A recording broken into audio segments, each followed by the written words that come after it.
On February 11th, 2021, the previously announced 6 Days in Fallujah was revealed to still be in production. After its initial announcement in 2009, the game was dropped by publisher Konami due to the controversy it generated and has been sitting in development hell until now. If you're watching this video, you're probably aware of the controversy around the game and may be confused why a video game documenting the experiences of Marines during the Second Battle of Fallujah is so controversial. So I hopefully wanted to illustrate why this game's catching so much flack and why it points to a wider issue of politics in video games as a whole. The game itself could be described as a first-person documentary roguelike, chronicling the real-life stories of US soldiers, Iraqi civilians, and insurgents during the Second Battle of Fallujah.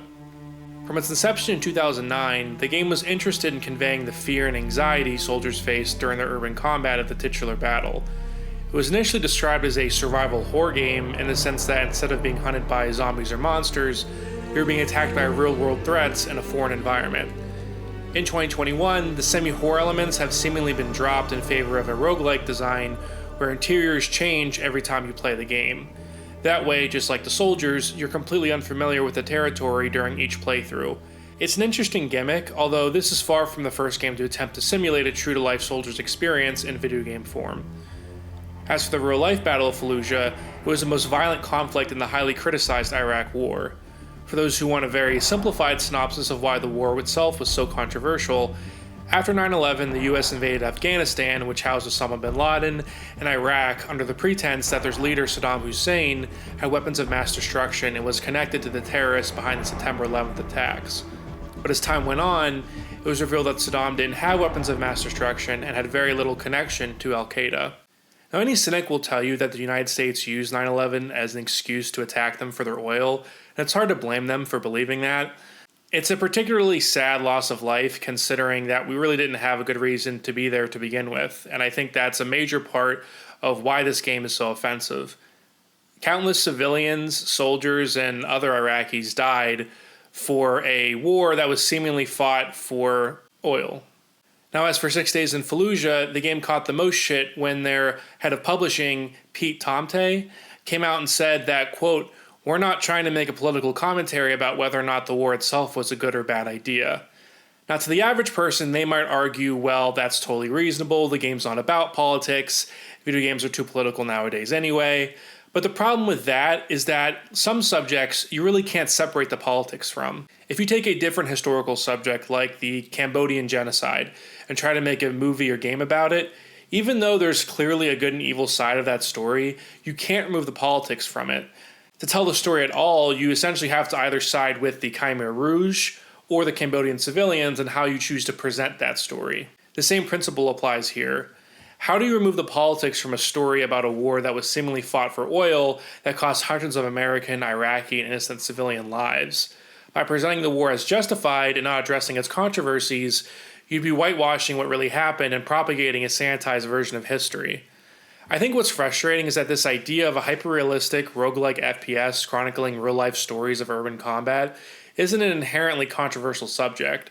If this wasn't a game about the Iraq War, this would be a completely salvageable concept and would probably end up being a pretty interesting game. But the subject matter and the way the story is being described by the dev team just makes it feel like any other piece of pro-military propaganda. And to speak to the too many politics in video games crowd, there's actually a very recent example of a modern war game that was supposedly non-political. Modern Warfare's campaign was touted as a hyper-realistic, gritty story, but totally not political at all.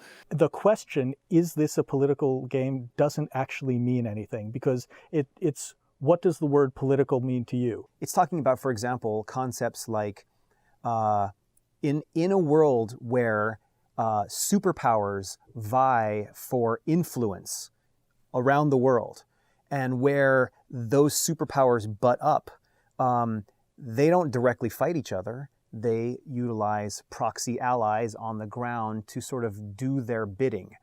That's a real thing that happens, and that's happened for the last 50 years. And as a result, you have all of these scenes about the horrors of war that are totally toothless. So much of Modern Warfare's campaign has completely pointless violence, and per admission from Infinity Ward, has no real meaning behind it. I don't find it upsetting or anything, it's just that when I watch those scenes where civilians are getting gunned down or prisoners are being executed, I immediately think back to the statements of the developers, and I feel nothing. Take, for example, this scene where you use a terrorist family to negotiate intel.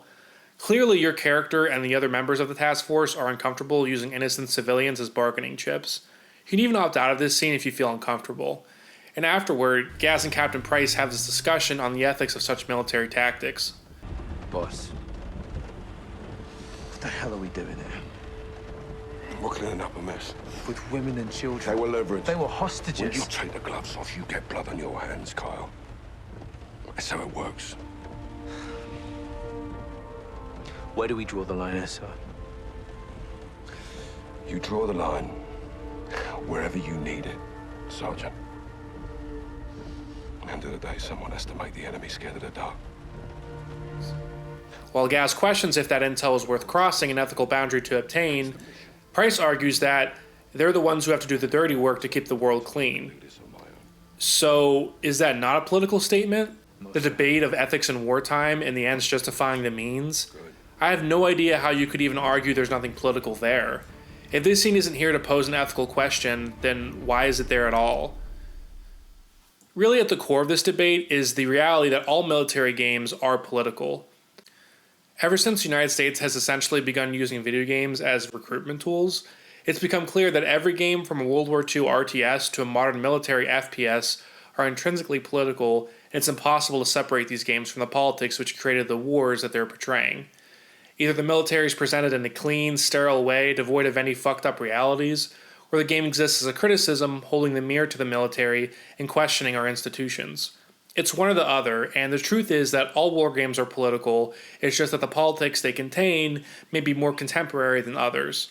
Acting like a game about a highly controversial war with ramifications still felt to this day can be devoid of that shows either deliberate deception or a naive understanding of the subject. So for those who didn't know about the controversy or didn't understand why such a big deal is being made about it, I hope this clears some of that up. Now, I'm not saying there's anything wrong with playing these games. In fact, Warzone's probably the only multiplayer game I regularly play. I just think that it's important to shed light on these sorts of things because I think that a lot of young people grow an affinity for guns and the military at a very young, impressionable age where they may not be as equipped to point these sorts of things out and dissect the more sanitized versions of the military that are coming to them. And I think it's an interesting subject that I think would deserve more of a dive.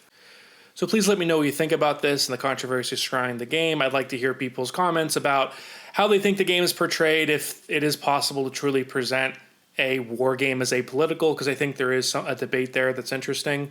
So please let me know. I'd be happy to hear. But as always, thank you for watching.